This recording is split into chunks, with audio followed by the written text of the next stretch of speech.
The Dag farmhouse disturbances of 1889. The events that took place in the late autumn of 1889 at a farmhouse in Clarendon, Quebec, remain some of the most meticulously documented instances of unexplained physical phenomena in Canadian history. The location was a modest, rough-cast log house situated about 7 miles from the town of Shawville, deep in the Ottawa Valley. It was the home of George Dag, a 30-year-old farmer who was well regarded in the community as a hardworking and sober man. He lived there with his wife Susan and their 2 young children, a 4-year-old daughter and a 2-year-old son.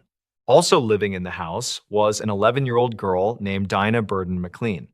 Dinah had been sent to the Dag farm from a grand Scottish home for orphaned children in Ontario to help Susan with domestic chores and child rearing. For the first few years of her stay, life at the farm was entirely ordinary. The family worked the land, attended the local church, and lived a quiet existence typical of rural Quebec in the late 19th century.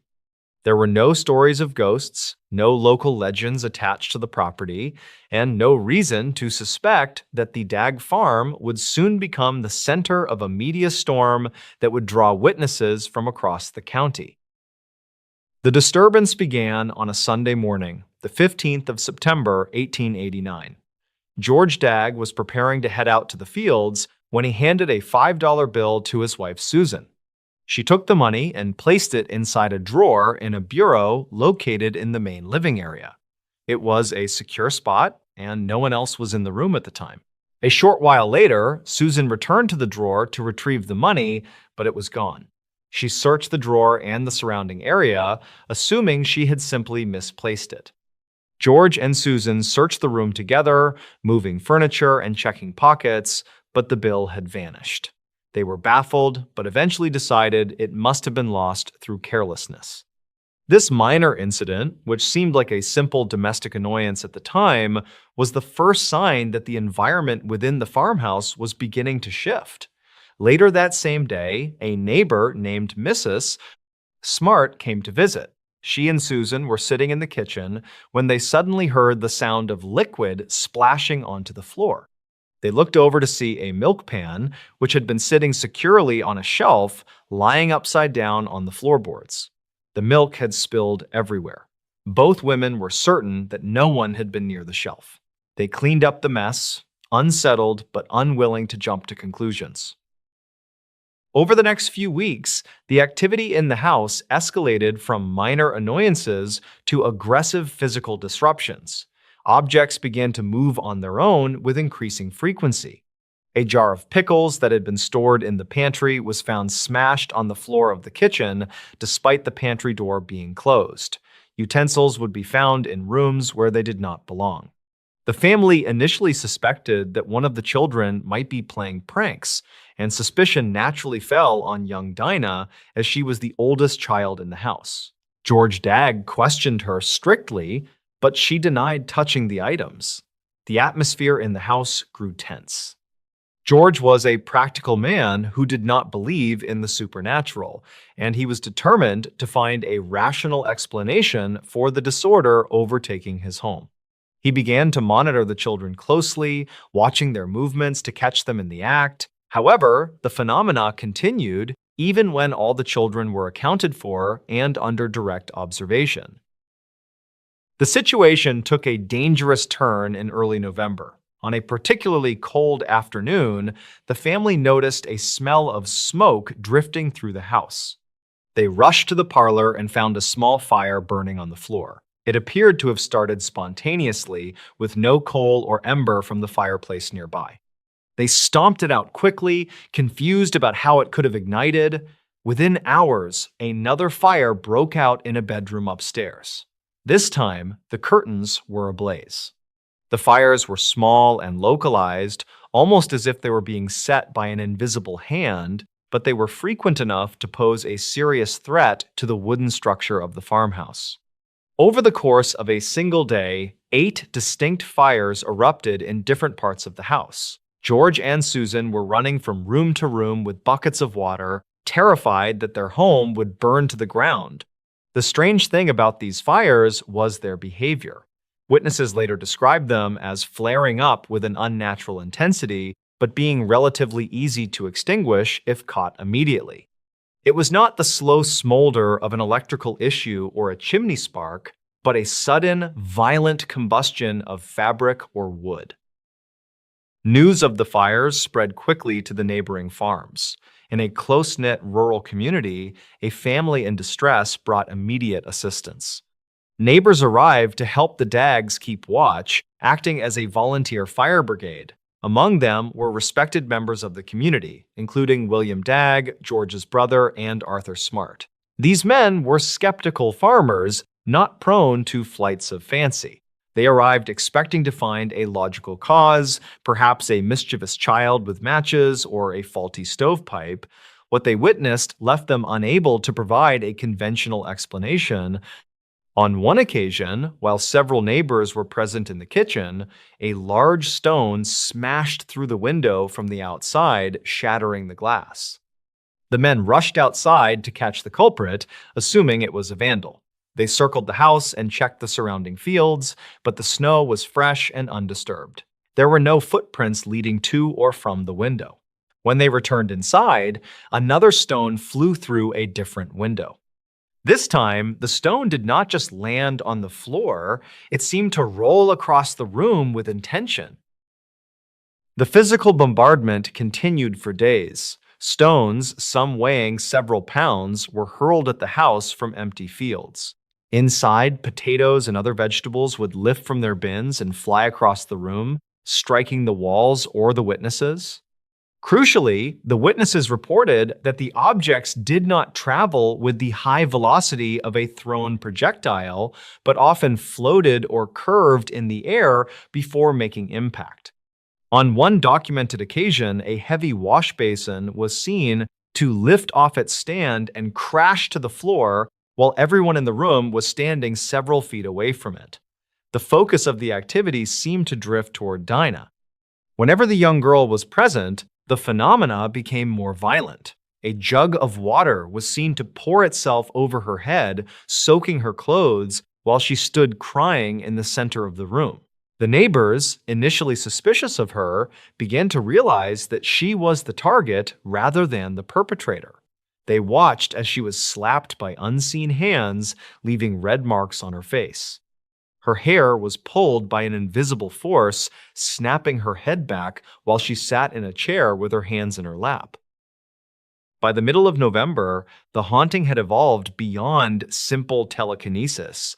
A sound began to permeate the farmhouse, a low, guttural growl that seemed to come from the walls themselves. It started as animalistic noises, like the barking of a dog or the squealing of a pig, but soon articulated into human speech. The voice was described as gruff and masculine, distinct from the voice of anyone living in the house. It would shout obscenities and taunt the family. It seemed to have a particular hatred for George Dagg, mocking his attempts to control the situation. The voice was loud enough to be heard clearly by everyone in the room, and it would engage in direct conversation with the witnesses. When a neighbor asked who it was, the voice would reply with nonsensical names or claim to be the devil. It showed an uncanny knowledge of the private lives of the people present, revealing secrets and embarrassing details about the neighbors that the Dagg family could not possibly have known. This psychological aspect of the haunting terrified the community even more than the fires. The notoriety of the Dagg haunting attracted the attention of Percy Woodcock, a well-known artist and amateur researcher of spiritualism from Brockville, Ontario. Woodcock arrived at the farm in late November, determined to document the case with scientific rigor. He was not a credulous man. He was looking for evidence of fraud or trickery. Upon his arrival, he was subjected to the same barrage of phenomena that the locals had reported. He watched as a butter tub was hurled down the stairs and saw a piece of wood fly across the room and strike a wall. Woodcock decided to conduct a series of tests to verify the source of the voice. He isolated Dinah, believing that she might be unconsciously throwing her voice. He placed her in a chair and had her fill her mouth with water. While her mouth was full and her lips were sealed, the gruff voice continued to speak from the corner of the room, insulting Woodcock and laughing at his experiments. Woodcock later wrote that the voice had a distinct spatial quality. It did not sound like it was coming from Dinah's throat, but rather from the air above her head or from the empty space in the center of the room. Woodcock spent several days living with the Dagg family. During this time, the entity's behavior began to shift. It went from aggressive and violent to strangely conversational. It engaged in long theological debates with Woodcock, displaying a level of intelligence and vocabulary that was inconsistent with the education of an 11-year-old farm girl. The entity claimed to be a discarnate spirit, though its identity remained fluid and contradictory. It would sometimes sing hymns in a beautiful, high-pitched voice that was completely different from the gruff persona it usually adopted. This angelic voice was melodic and pure, and witnesses reported feeling a sense of calm when it sang, a stark contrast to the fear induced by the growling. Woodcock documented these sessions meticulously, noting the time of day, the atmospheric conditions, and the specific witnesses present for each event. He was particularly struck by an incident where he asked the entity to retrieve a specific object from another room. Moments later, the object, a pencil, came floating through the air and landed gently at his feet. The climax of the haunting occurred on the 17th of November, 1889. By this point, the farmhouse had become a hub of activity, with dozens of people stopping by daily to hear the voice. The strain on the Dagg family was immense. Susan was exhausted, George was at his wit's end, and Dinah was in a state of constant anxiety. On that Sunday, the entity announced that it would be leaving. The voice, now speaking in a softer tone, called out to each member of the family by name. It apologized for the trouble it had caused, specifically addressing George Dagg and asking for his forgiveness. It then turned its attention to Dinah. The relationship between the entity and the girl had been complex. It had tormented her physically, but now seemed to express a strange sort of affection. It told her to be a good girl and promised not to hurt her anymore. Following these farewells, the witnesses in the room heard what they described as the sound of beautiful music drifting away into the distance, fading until the house was completely silent. In the immediate aftermath, Percy Woodcock knew that the story would be met with disbelief by the outside world. To counter the inevitable skepticism, he drafted a formal statement detailing the events he had witnessed. He gathered 17 of the most credible witnesses, including George Dagg, his family, and several prominent neighbors who had spent significant time at the house during the disturbances.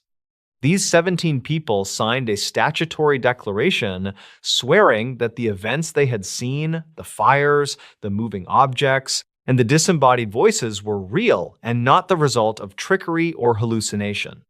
This document, published in the local newspaper, the Shawville Equity, remains one of the most compelling pieces of evidence in the history of the case. It was a rare instance of a community putting their reputations on the line to vouch for the impossible. The signatories were not seeking fame, they were simply attesting to the reality of the trauma they had endured. Despite the entity's departure, the Dagg family did not immediately find peace. The psychological toll of the haunting was significant. They continued to live in the farmhouse, but the atmosphere had changed permanently. Every creak of the floorboards or gust of wind against the window was now a cause for alarm. The community, too, was changed. The Dagg farm became a place of local legend, avoided by some and gawked at by others. Dinah Burden McLean, the epicenter of the activity, eventually moved away from the farm. Little is known about her life after the haunting, though some reports suggest she grew up to live a quiet, normal life, never speaking publicly about the terror she had experienced as a child. The lack of recurring phenomena around her in later years supports the theory that the haunting was tied specifically to the location or the specific dynamic at the Dagg farm during that autumn of 1889, rather than being attached to Dinah herself. The investigation into the Dag haunting never yielded a conclusive explanation. Skeptics at the time and in the years since have proposed various theories. Some suggested that Dinah was a gifted ventriloquist and magician who orchestrated the entire event to gain attention.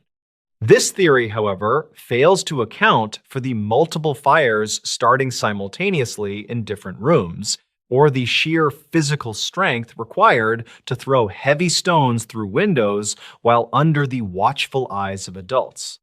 Others suggested that George Dagg or the neighbors were complicit in a hoax, perhaps to drive up the value of the land or simply to entertain themselves during the long winter. Yet, the Dagg family gained nothing from the ordeal. In fact, they suffered property damage, lost valuable livestock feed to the disturbances, and endured the intrusion of strangers into their private lives. There was no financial motive, and the terror expressed by the witnesses was universally described as genuine. One detail that often gets overlooked in summaries of the case is the specific nature of the physical evidence left behind. The glass from the broken windows did not just fall, it was pulverized. The stones that were thrown into the house were often hot to the touch, suggesting they had been subjected to energy or friction that could not be explained by a simple toss from the yard. Furthermore, the writings that appeared on the walls during the height of the activity were inexplicable. Scrawlings would appear on the rough logs of the interior walls, sometimes mere scribbles, but occasionally legible words. These messages were often nonsensical or repetitive, mirroring the chaotic nature of the voice. Attempts to scrub them off were difficult, and in some cases, the markings would reappear overnight. This physical residue of the haunting served as a constant reminder to the family that what they were experiencing was not a shared delusion. The Dagg case stands apart from other historical hauntings because of the sheer number of witnesses and the public nature of the phenomena. It was not a ghost story told by a single frightened person in the dark. It was a communal event experienced in broad daylight by sensible, rural people. The Dagg poltergeist, as it came to be known, challenged the worldview of everyone who encountered it. It forced strict Presbyterians to confront the possibility of spirits that did not fit neatly into their religious framework. It forced skeptics to admit that their senses could not be trusted. The involvement of Percy Woodcock added a layer of objective observation that is rare in 19th century accounts. His refusal to accept the supernatural without testing it, and his eventual conversion to a believer in the face of overwhelming evidence, adds weight to the testimony. Even today, the narrative of the Dagg haunting contains elements that defy easy categorization. The transformation of the entity from a violent, fire-starting force to a singing, philosophical presence is unusual in the annals of poltergeist lore. Most cases simply fade away or escalate until the victim leaves. The Dagg entity seemed to undergo a character arc, engaging with its audience and eventually making a conscious decision to depart. This intelligence, this responsiveness to the humans around it, suggests a level of interaction that goes beyond mere kinetic energy. It implies a consciousness that was observing the family just as closely as the family was observing it. The voice's ability to cite specific details about the neighbors' debts they owed, private arguments they had with their spouses, implies a surveillance that is deeply unsettling. It suggests that the entity had access to information that was completely inaccessible to Dinah or the Dagg family. The final days of the haunting were marked by a strange melancholy. Witnesses reported that as the voice became less aggressive, the physical atmosphere of the house became heavier, as if the air itself was thick with static. The departure on November 17 was not a sudden vanishing, but a gradual withdrawal. The family sat in the parlor for hours after the music faded, afraid to move, waiting for the next stone to fall or the next fire to spark. When the sun rose the next morning, the silence in the house was absolute. The fires had stopped. The stones lay where they had fallen in the yard. The Dag family resumed their routine, milking the cows and tending the fields, but the normalcy was a veneer. They had lived through a rupture in reality, a 2-month period where the laws of physics had been suspended. In the years that followed, the story of the Dag haunting was passed down through the generations in the Ottawa Valley. It became a piece of local folklore, but unlike many legends that grow more exaggerated with time, the Dag story has remained remarkably consistent, largely due to the existence of the sworn affidavit. The document lists the names of the witnesses: George Dag, Susan Dag, Mary Dag, John Dag, Arthur Smart, Mrs. Smart, William H. Dag, and others. These were real people with gravestones that can still be found in the local cemeteries. They were not characters in a novel. They were farmers, wives, and neighbors who experienced something they could not understand and felt compelled to write it down so that others would believe them. The farmhouse itself did not survive the passage of time. Like many wooden structures of that era, it eventually succumbed to the elements and was reclaimed by the landscape.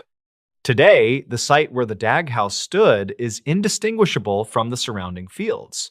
There is no marker to indicate that this was the site of one of Canada's most intense paranormal episodes. However, the records remain. The archived copies of the Shawville Equity, the letters written by Percy Woodcock, and the oral histories of the Dag descendants preserve the memory of those dark months in 1889. The case remains an open question, a jagged piece of history that refuses to fit into the puzzle of the rational world. It serves as a reminder that even in the most ordinary of places, a quiet log cabin in the snow-covered fields of Quebec, the barrier between the known and the unknown can sometimes become terrifyingly thin. Researching the Dag haunting requires navigating a landscape of skepticism and belief. The modern researcher must look at the sociological context of the time. It was an era where spiritualism was gaining traction, yet the people of Clarendon were practical, religious, and generally removed from such urban fads. This makes their testimony arguably more reliable, as they had no cultural incentive to fabricate a ghost story. In fact, admitting to such disturbances likely brought them embarrassment and unwanted scrutiny from their church.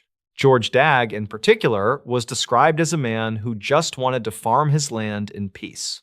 The stress visible in his accounts and the sheer exhaustion described by visitors points to a genuine crisis. They were not enjoying the attention, they were enduring a siege. The enduring mystery of the Dag haunting is not just what caused the fires or who spoke with the gruff voice. It is the question of what happens when a community is confronted with the irrational. In 1889, the people of Clarendon chose to face it together. They did not shun the Dag family. They packed into the farmhouse to witness the impossible. They signed their names to a legal document to validate their neighbor's experience. In doing so, they left behind a record that defies dismissal. The Dag poltergeist remains a singular event, a moment when the impossible stepped into the parlor of a Quebec farmhouse, sat down, and spoke for 2 months before vanishing into the winter air, leaving only silence and scorched floorboards in its wake. The fire spook of Caledonia Mills. The winter of 1922 in Nova Scotia was defined by a cold that seemed to settle not just over the land, but into the very timber of the structures built upon it. In the remote community of Caledonia Mills within Antigonish County, the isolation was absolute. The snowbanks were frequently high enough to bury fence posts, and the roads were often impassable for days at a time. It was a place where reliance on neighbors was not merely a social courtesy, but a survival mechanism. In this frozen landscape, the farm of Alexander MacDonald sat quiet and unassuming. It was a typical homestead for the region occupied by Alexander, who was a man in his 60s, his wife Janet, and their adopted teenage daughter, Mary Ellen. For years, the rhythm of their lives had been dictated entirely by the seasons and the demands of their livestock. There was no history of criminality at the residence and no record of domestic disturbance that would suggest the chaos that was about to unfold. The events that began in January of that year would eventually draw the attention of journalists, scientists, and law enforcement from across the province. Yet they began with incidents so small they were barely worth mentioning at the dinner table. The initial signs were easy to dismiss as the result of forgetfulness or the settling of an old house fighting against the wind. Alexander began to notice objects in the farmhouse were not where he had left them. A pipe placed on a side table would be found on the floor, or a heavy woolen coat hung on a peg would be discovered in a heap across the room. In a drafty farmhouse during a squall, it is natural to blame a gust of wind or a door left ajar. However, the movement of these items soon defied the physics of simple drafts. Heavy iron pots were reported to shift on the stovetop without human intervention. Chairs that had been tucked under the table were found pulled out or overturned in empty rooms. The family initially tried to rationalize these occurrences. They spoke of vibrations from passing weather or the simple confusion that comes with the long, dark days of winter. But the atmosphere in the house was changing. There was a reported heaviness to the air, a sense of anticipation that made daily chores feel increasingly draining for the elderly couple and their daughter. The situation escalated dramatically from the displacement of objects to the manifestation of fire. This was not the typical chimney fire or a stray spark from the hearth, which were constant dangers in rural life. These were small, isolated ignitions that appeared in places where fire had no business being. The first incident involved a piece of wallpaper in the parlor. Alexander smelled smoke and, upon investigating, found a small blue flame eating away at the paper on a wall far removed from the fireplace. There was no accelerant present and no electrical wiring in the walls. He swatted the flame out with a cloth, confused, but assuming perhaps a spark had somehow traveled an impossible distance. He had barely returned to his chair when a shout from the kitchen alerted him to a second fire. This time, a dish towel hanging on a rack was smoldering. The house was not merely drafty, it was becoming hostile. Over the course of the next few days, the frequency of these ignitions increased to a point that defied statistical probability. The McDonalds found themselves living in a state of siege within their own home. Witnesses who would later testify about these events described a frantic routine where the family could no longer sleep soundly. They began to keep buckets of water in every room. The fires were described as having a peculiar quality. Witnesses often reported that the flames were blue and initially cold to the touch before they consumed the material. They would start on curtains inside closed wooden drawers or along the hem of a dress while it was being worn. Mary Ellen, the young daughter, became a focal point of these occurrences, though at this early stage, she was viewed as a victim just as much as her parents. She would be sitting in a chair only to leap up as the back of her dress began to smoke. News of the events at the McDonald farm traveled through the community of Caledonia Mills. In rural Nova Scotia in the 1920s, privacy was often sacrificed for collective security. Neighbors began to visit, ostensibly to help, but also driven by a deep curiosity regarding the rumors. What they found was a household on the brink of collapse. During one evening visit, a neighbor watched as a rug in the center of the room burst into flames while everyone was seated several feet away from it. There was no one near the rug and no open grate nearby. The men stomped out the fire, checking the floorboards for heat, but found the wood cool. The fire had seemingly started on the surface of the wool itself. These witnesses were not prone to flights of fancy. They were farmers and laborers, men and women who understood the practicalities of combustion and the dangers of fire. They could not explain what they were seeing. As the intensity of the phenomenon grew, so did the physical danger. It was not just cloth and paper that were targeted. The structure of the house itself began to suffer. Small fires would start along the baseboards or on the wooden windowsills. Alexander McDonald was forced to maintain a 24-hour watch. He and his wife took turns patrolling the rooms, carrying water, and watching for the telltale wisp of smoke. The psychological toll was evident. Reports from the time describe Alexander as a man aged beyond his years, visibly shaking and exhausted. He was a man who understood how to fight a blizzard or a drought, but he had no tools to fight a fire that started from nothing. The community began to whisper about the cause.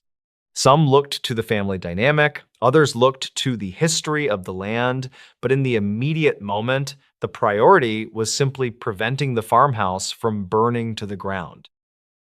The phenomena were not limited to the interior of the house. The barn, which housed the family's livelihood, became another stage for these disturbances. Alexander reported finding the tails of his cattle braided together in intricate knots that would have taken human hands hours to complete, yet had occurred between his rounds of checks. Livestock were found released from their stalls, wandering in the snow or agitated by unseen tormentors. The distinction between the safety of the indoors and the work of the outdoors had vanished. The entire property felt infected by the strangeness. It was during this period that the physical displacement of objects turned violent. Witnesses reported seeing heavy stones thrown against the side of the house from empty yards. Inside kitchen utensils were flung across the room by invisible forces. The sheer volume of the incidents eventually forced the involvement of the authorities. This was no longer a domestic curiosity, it was a public safety hazard. The local police were notified, and eventually a detective from Halifax was brought in to investigate. The arrival of law enforcement marked a shift in the narrative. The objective now was to find a human agent responsible for the chaos. The prevailing theory among the skeptics was that Mary Ellen, the teenage daughter, was responsible.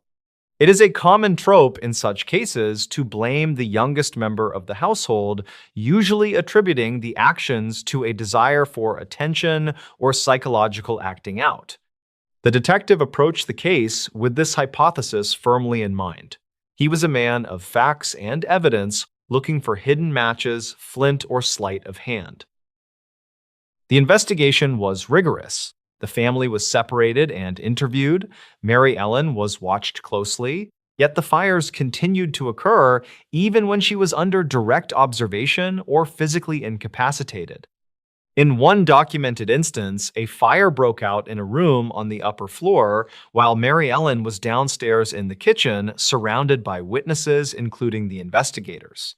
The detective searched the house for hidden wires or chemical accelerants. He peeled back wallpaper and lifted floorboards. He found nothing. There were no trick mirrors, no hidden compartments, and no stash of matches. The fires were spontaneous and localized. The detective found himself in the uncomfortable position of having to file reports that detailed events he knew should be impossible. He noted the exhaustion of the family and the genuine fear in their eyes. This was not the behavior of pranksters enjoying a joke. This was a family being hunted. One of the most disturbing aspects of the Caledonia Mills case was the physical contact reported by the witnesses. It was not just that objects moved, it was that people were touched. A neighbor keeping vigil with the family reported being slapped on the arm by an unseen hand. Another felt a tugging at his coat. These tactile hallucinations, if that is what they were, added a layer of visceral dread to the experience. It is one thing to see a plate fall off a shelf. It is another to feel a physical pressure applied to your own body when no one is there. The sensory details of these accounts are consistent. The touch was often described as cold or firm, not a brush of air, but a deliberate contact. This led to a growing consensus among the neighbors that the house was not just suffering from a physical anomaly, but was occupied by a presence. The skepticism of the outside world remained high.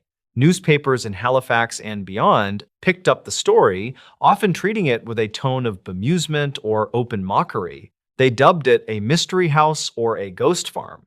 But for those on the ground, the reality was stark. The McDonalds were losing their home. The smell of smoke was permanently embedded in their clothes and hair. The walls were scarred with scorch marks. The water damage from constantly dousing the fires was ruining the floors. The investigation by the detective eventually concluded without a satisfying explanation. He could not prove Mary Ellen was responsible, but he could not offer an alternative that fit within the bounds of the law. He left the farm with the mystery unsolved, leaving the family to face the winter alone. The climax of the events came when the family could simply no longer sustain the vigilance required to stay alive. They had fought the fires for weeks.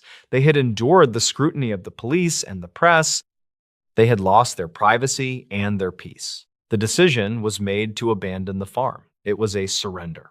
Alexander MacDonald packed what could be salvaged, and the family moved out, leaving the house to the elements.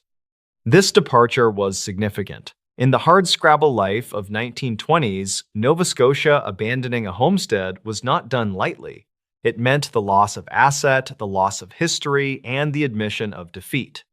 The fact that they chose to leave suggests that the threat was viewed as existential. They believed that if they stayed, they would eventually burn.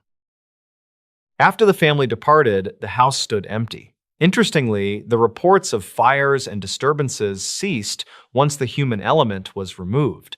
The house did not burn down on its own. It sat silent in the snow. This fueled the theories that the phenomenon was linked specifically to the people rather than the location. The focus remained on Mary Ellen. Years later, researchers and paranormal enthusiasts would look back at the case and draw parallels to other famous poltergeist cases, noting the presence of an adolescent, the sudden onset, and the elemental nature of the disturbances. But at the time, for the MacDonalds, there was no comfort in comparative studies. There was only the displacement and the stigma of being the family from the haunted farm. Mary Ellen never confessed to any deception. Throughout her life, she maintained that she did not set the fires. The accounts from the neighbors who were present during the height of the activity support her claim. They saw fires start in corners of the room where she was not standing. They saw objects move when her hands were visible and empty. The sheer number of incidents, sometimes dozens in a single day, would have required a level of sleight of hand and coordination that would be remarkable for a professional magician, let alone a stressed teenager under constant watch. The logistics of the hoax theory simply did not align with the observations of the multiple independent witnesses who had no reason to lie. The legacy of the Caledonia Mills fires is one of unresolved tension. It sits in the historical record of Nova Scotia as a jagged edge, a series of events that do not fit neatly into the narrative of rural history. It was investigated by the mechanisms of the state, the police, the fire inspectors, and those mechanisms failed. They could not categorize what was happening. They could measure the damage, they could interview the victims, but they could not stop the source. The file was essentially closed, not because the truth was found, but because there was nothing left to do. The family was gone, the fires had stopped, and the snow continued to fall. To reconstruct the scene inside the farmhouse during the height of the activity requires imagining a specific kind of claustrophobia. The windows were likely frosted over with ice, limiting the view to the outside world. The heat would have come from the wood stove, a central point of life that had suddenly become a source of fear. The lighting would have been kerosene lamps or candles, casting long, shifting shadows. In this environment, every creak of the floorboards would cause heads to snap around. The smell was a mix of wood smoke, unwashed wool, damp soot, and fierce sweat. The soundscape was dominated by the wind outside and the hushed, tense conversations inside. It was a pressure cooker environment where reality seemed to be fraying at the edges. One particular account from a visiting journalist details a moment of profound stillness before an event. He described sitting in the kitchen with Alexander. The house was quiet, the fire in the stove was low. Suddenly, a heavy metal dipper rose from the water bucket, hovered for a moment in the air, and then dropped with a clatter to the floor. There was no theatricality to it, no spectral voice, just the mundane violation of gravity. The journalist noted that Alexander did not even jump. He simply looked at the dipper with a weary resignation and bent down to pick it up. That reaction speaks volumes about the chronic nature of the haunting. The horror had become routine, the impossible had become a chore. The psychological impact on the community of Caledonia Mills was also significant. The events at the McDonald farm challenged the worldview of the residents. They were religious people, accustomed to viewing the world through the lens of faith and hard work. The intrusion of unexplainable disorder was deeply unsettling. Some turned to prayer, having priests bless the house. Others turned to superstition, reviving old folklore about curses and witchcraft. The farm became a place to be avoided, a dark spot on the map. Even after the family left, the reputation of the land lingered. It was a place where the rules had broken. There is a technical aspect to the fire reports that warrants close attention. The description of cold fire or flames that did not immediately burn is a recurring detail in high strangeness cases, but in 1922, it was simply baffling. Witnesses reported brushing the fire off their clothes with their bare hands without suffering burns. It was only if the fire was allowed to burn for several seconds that it would begin to consume the material and generate heat. This delay in thermal reaction is inconsistent with normal combustion. If a match is touched to cotton, it burns hot immediately. The phenomenon observed at the McDonald farm suggested a different mechanism of ignition, one that perhaps began at a molecular level or involved a form of energy that mimicked fire before becoming it. The investigation also touched upon the possibility of electrical phenomena. It was noted that the air in the house often felt charged, similar to the atmosphere before a thunderstorm. Some researchers have retroactively suggested that the farm may have been sitting on a geological fault or a concentration of mineral deposits that created electromagnetic anomalies. This earth stress theory attempts to ground the paranormal in the physical sciences, suggesting that the fires were a form of ball lightning or static discharge. However, this does not explain the intelligent behavior of the objects or the specific targeting of the family's belongings. Ball lightning does not braid the tails of cows. It does not pull chairs out from under tables. The environmental theories explain the energy, but they do not explain the intent.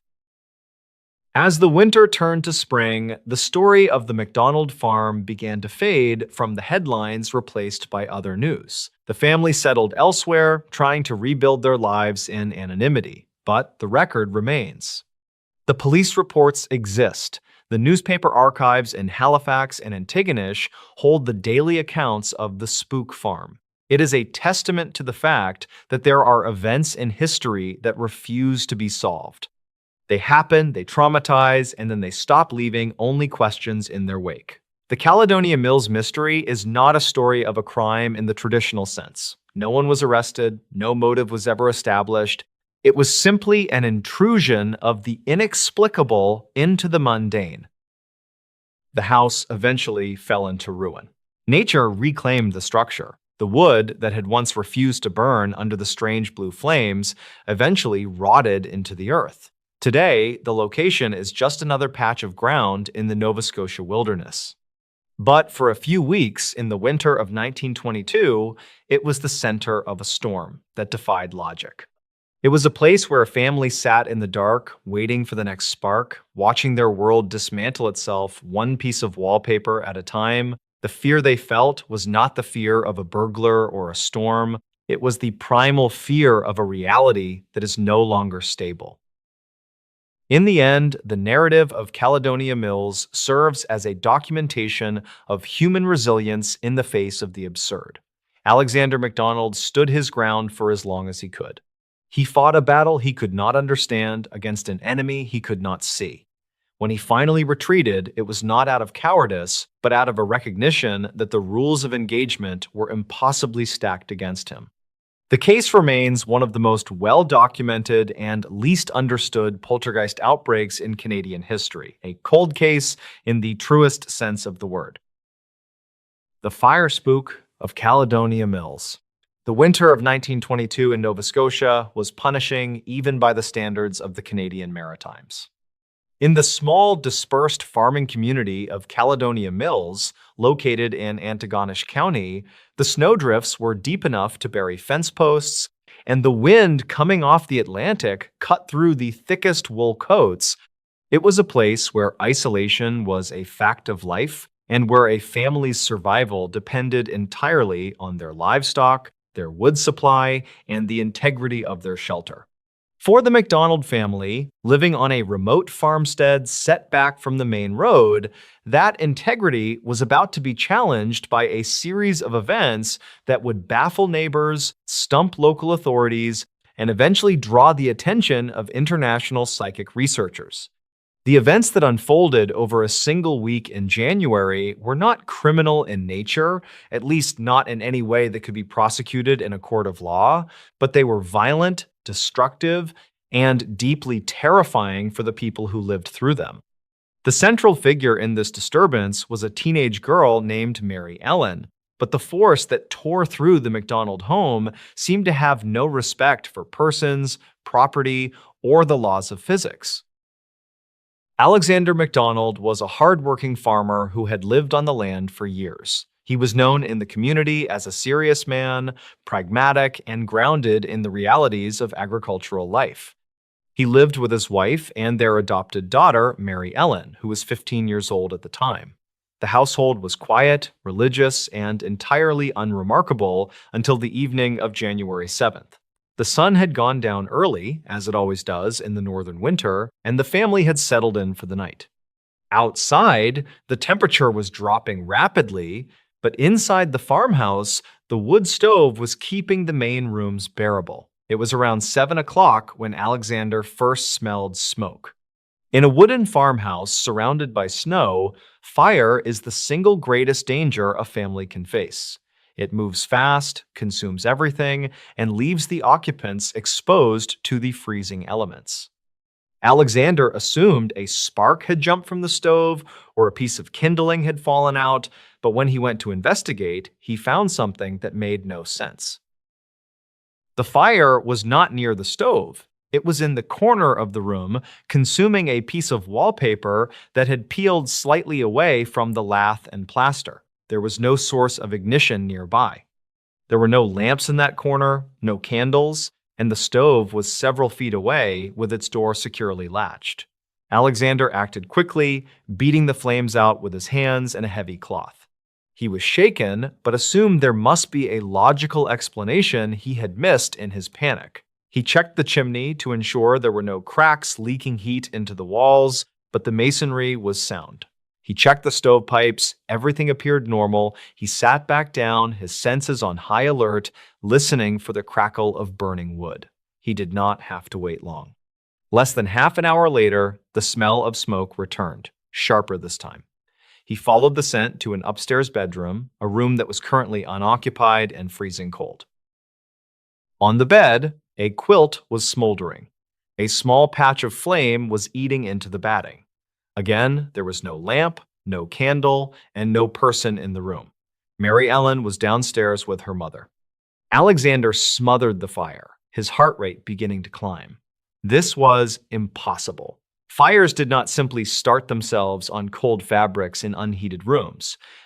He carried the quilt downstairs and threw it out into the snow, watching it hiss as the heat died out. When he returned inside, the atmosphere in the house had changed. The air felt heavy, charged with a static tension that made the hair on his arms stand up. His wife was anxious, clutching her rosary, while Mary Ellen sat quietly, her eyes wide. They decided to stay up, afraid to sleep, lest they burn to death in their beds. It was a wise decision, because the night was far from over. Over the next few hours, the MacDonald farmhouse became a chaotic zone of inexplicable combustion. Fires broke out in rapid succession, sometimes minutes apart. They started in the most illogical places. A wet towel hanging on a rack burst into flames. A pair of curtains in the parlor ignited from the bottom up. Papers inside a closed drawer were found smoldering. Alexander ran from room to room, a bucket of water in hand, fighting a battle against an enemy he could not see. The fires were not large initially, but the frequency was overwhelming. It was as if the house itself was trying to self-destruct. By the early hours of the morning, the family was exhausted and terrified. They had extinguished over a dozen separate fires. The physical evidence was piling up: scorched walls, ruined fabrics, burnt papers, but the cause remained completely invisible.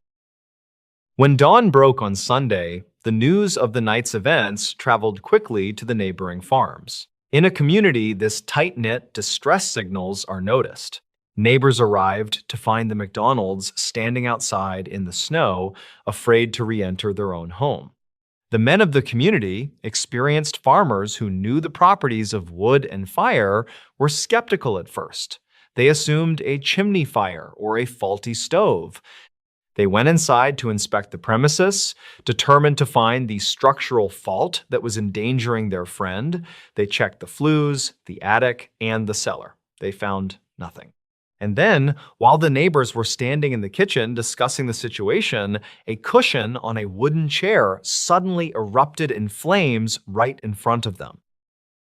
The skepticism in the room evaporated instantly. This was witnessed by sober, reliable men who were not prone to flights of fancy. They patted out the fire, staring at the charred fabric in disbelief.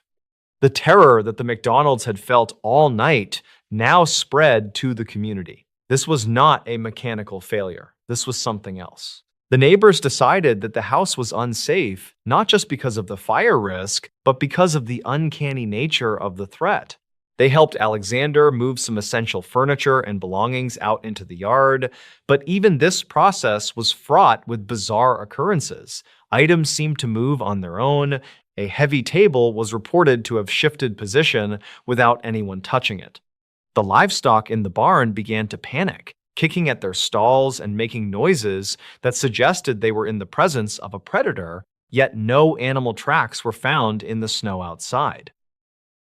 The family retreated to a neighbor's house for the night, hoping that removing themselves from the location would stop the phenomena. For a brief period, the activities seemed to pause, but the respite was short-lived. When they returned to the farm to tend to the animals, the disturbances started up again with renewed vigor. This time, the phenomena escalated beyond simple fires.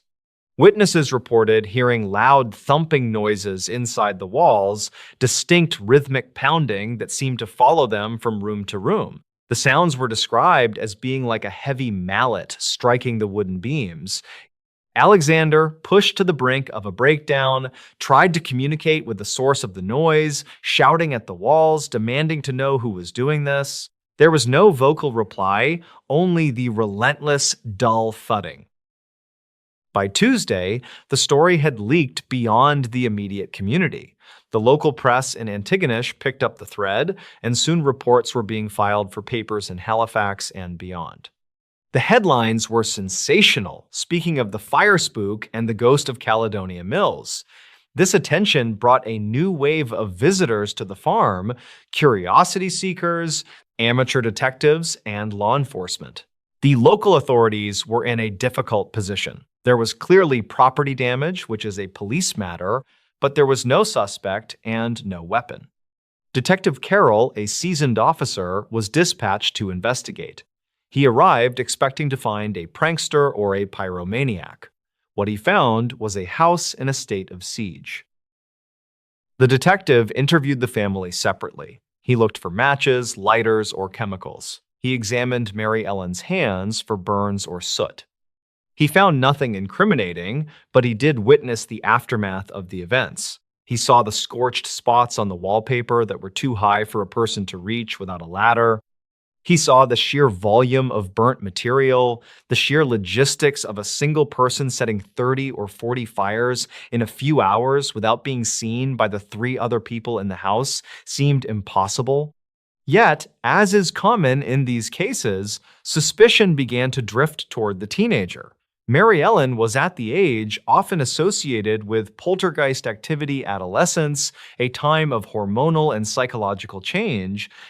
Some of the neighbors began to whisper that she was the cause, possibly unconsciously. The phenomena took a stranger turn when physical contact began to be reported. During a gathering at the house where several neighbors were keeping watch, Alexander suddenly cried out that he had been slapped. A red mark appeared on his forearm, visible to everyone present. Mary Ellen, who was sitting across the room, claimed that something had pulled her hair. A neighbor reported feeling a cold hand brush against the back of his neck. The terror was no longer just about the house burning down, it was about an invisible, physical presence that could touch and hurt them. The atmosphere in the farmhouse was described as suffocating. Witnesses said the air felt thick and cold, even when the stove was roaring. The family was living in a state of high adrenaline exhaustion, sleeping in shifts, eating little, and jumping at every creak of the floorboards. One of the most disturbing incidents occurred in the barn. Alexander and a neighbor went out to milk the cows. They found the animals in a state of absolute hysteria. The cows were sweating despite the freezing cold, their eyes rolling in their heads. When Alexander tried to approach them, he was thrown back by an unseen force. He described it not as a push, but as a wall of energy that physically repelled him. The milk pails were overturned. The two men retreated to the house, bolting the door behind them.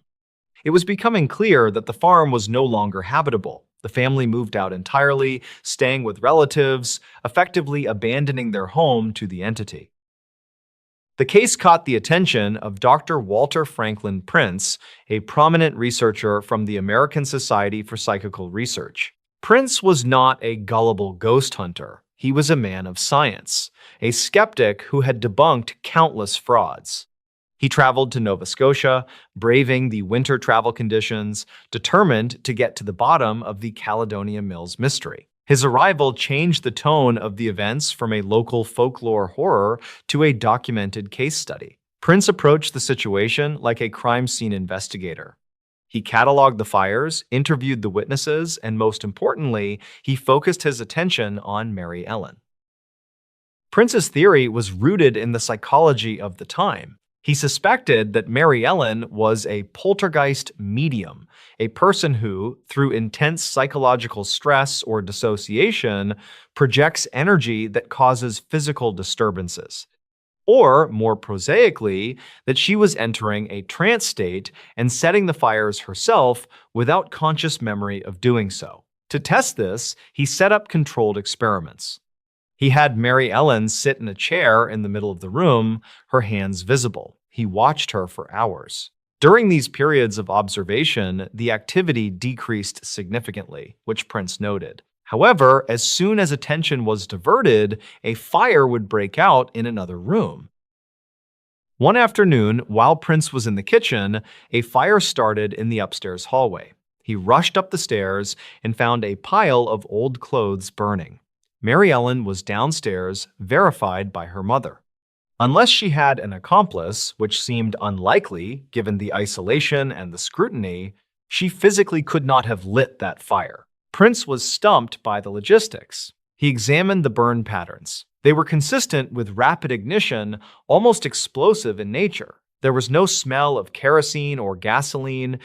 It was just dry fabric catching fire spontaneously. Prince also noted the blue light phenomenon reported by the family. They claimed to see flashes of blue light darting through the rooms just before a fire would start. Prince never saw the lights himself, but he recorded the consistent testimony of multiple independent witnesses. The investigation revealed the deep psychological strain on Mary Ellen. She was an adopted child in a strict household, living in a harsh environment. The experts speculated that the fire spook was an externalization of her internal turmoil. But this explanation, while satisfying to the academics, did nothing to stop the fires. The activity continued for a solid week, destroying bedding, clothes, furniture, and parts of the structure. The house was left scarred and smelling of smoke and fear. The community was divided. Some believed it was the work of the devil and wanted an exorcism. Others believed it was a hoax and wanted Mary Ellen arrested. The police, unable to prove a crime, eventually backed off, leaving the family to deal with the aftermath.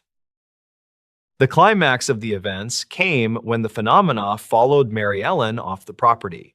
She was sent to stay with another family member in a different town, hoping to break the connection. Reports followed that small fires broke out in that house as well, though with less frequency. This supported the theory that the haunting was attached to the person, not the location. However, back at the McDonald farm, Alexander reported that even with Mary Ellen gone, the house still felt wrong. He heard footsteps on the upper floor when the house was empty. He found doors open that he had locked. The energy of the place had been permanently altered. Dr. Prince eventually concluded his investigation. His report was a masterpiece of ambiguity. He acknowledged that he could not explain all the fires through normal means. He admitted that the timeline of events made fraud extremely difficult.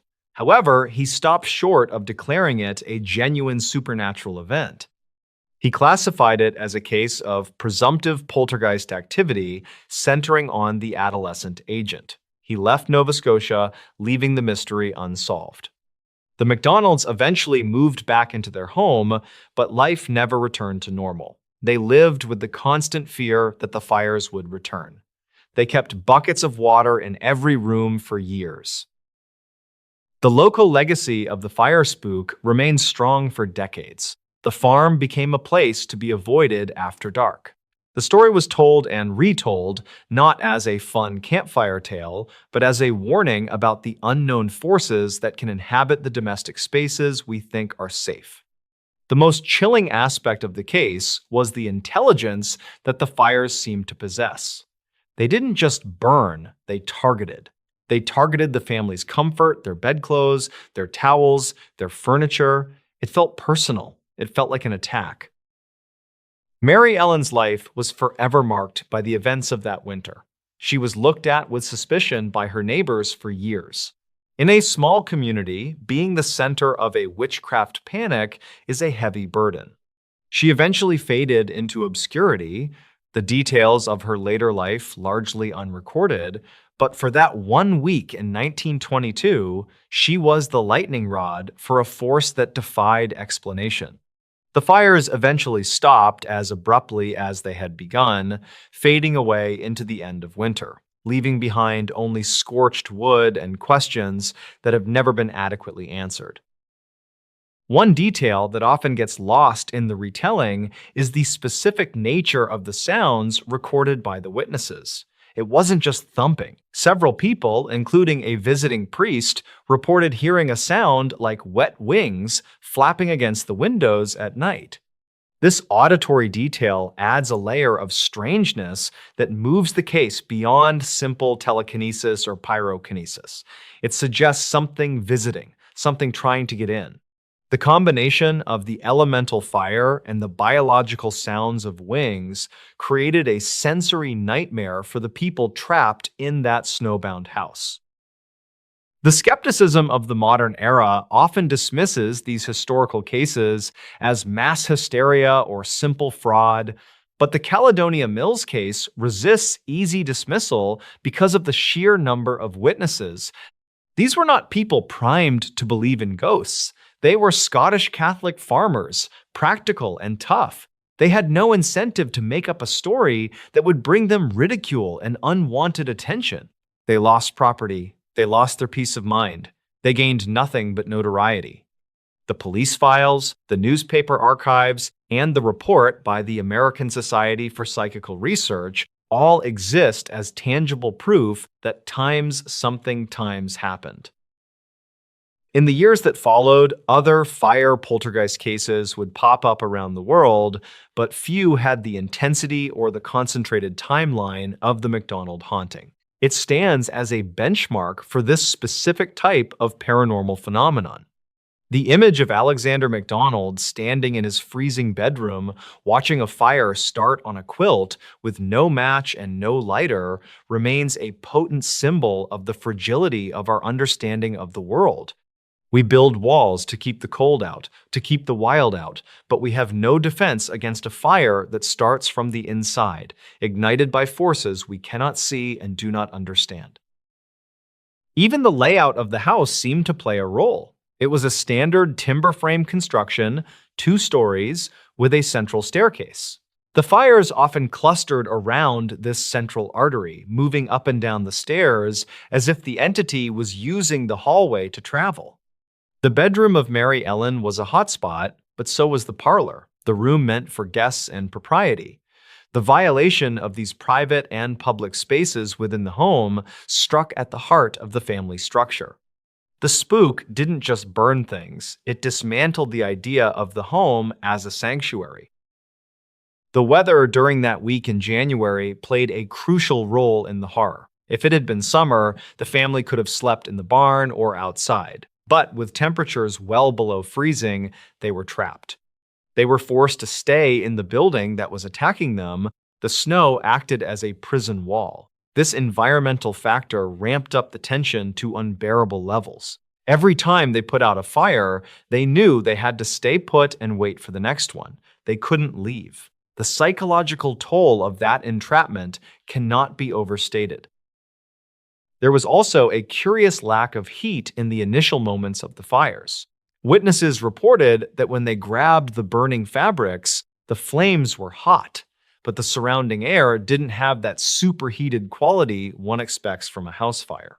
It was as if the fire was localized, contained within a specific energetic pocket until it consumed enough fuel to become a normal fire. This detail appears in other poltergeist cases, suggesting a manipulation of physics that bypasses normal thermal dynamics. It allowed the family to put out the fires with their hands or small amounts of water, provided they caught them early enough. The investigation by the authorities was notably fruitless. Detective Peebles, sometimes referred to as Carroll in different accounts, as multiple officers visited, was a man who dealt in facts. He looked for the mechanism. He tore up floorboards looking for wires. He checked the attic for hidden crawl spaces where an accomplice could hide. He found nothing. His frustration is palpable in the reports. He knew a crime was happening, arson is a crime, but he couldn't find the criminal. The law has no handcuffs for a ghost. The failure of the police to solve the case added to the community's belief that this was a supernatural event. If the law couldn't explain it, then the church or the folklore must be the answer. As the weeks turned into months, the story of the fire spook began to fade from the headlines, replaced by other news. But for the people of Antigonish County, it remained a vivid memory. The McDonald farm stood as a monument to the event. People would drive by slowly, looking at the windows, wondering if they would see a flash of blue light or a curtain bursting into flame. The story became part of the regional identity, a reminder that in the lonely corners of the world, the rules of reality are not always as fixed as we would like them to be. Today, the site of the haunting is quiet. The original farmhouse is gone, reclaimed by time and the elements. The snow still falls just as heavily in January, covering the fields where Alexander MacDonald once struggled to save his livelihood from an invisible arsonist. The wind still howls off the Atlantic, sounding to the imaginative ear, a bit like wet wings flapping against a window pane. The mystery of what exactly happened in that house in 1922 remains locked in the past, preserved in the yellowed pages of old newspapers and the fading memories of a community that once looked into the face of the inexplicable and saw it looking back, holding a match that wasn't there. The enduring question is not just how the fires started, but why. If it was Mary Ellen, what was happening in her mind to trigger such a violent projection? If it was an external entity, what did it want? The fires never burned the house to the ground. They seemed designed to torment rather than to destroy completely. They were a form of communication, a hot, bright language of distress that no one could translate. And until we understand the mechanism of such things, the fire spook of Caledonia Mills waits in the dark, a dormant potentiality in every creaking house and every troubled mind. One final aspect that researchers often discuss is the contagion effect. During the height of the disturbances, other families in the area reported minor oddities, pictures falling off walls, strange knocks. It was as if the energy at the McDonald farm was spilling over, infecting the surrounding reality. This suggests that whatever was happening was not just a localized haunting, but a tear in the fabric of the local environment, a weak point where the irrational could bleed through. This radius of effect terrified the neighbors more than the fires themselves. Fire you can fight with water, a spreading invisible influence you can only endure. The McDonalds were ordinary people thrust into an extraordinary nightmare. They didn't ask for fame, they didn't sell tickets, they just wanted to sleep through the night without burning. Their ordeal is a testament to human resilience in the face of the uncanny. They stood their ground, they fought the fires, and they survived. But the silence that followed the fires was the loudest sound of all the silence of a mystery that simply stopped, offering no closure, no apology, and no explanation. It just ended, leaving the world a little stranger and a little darker than it was before.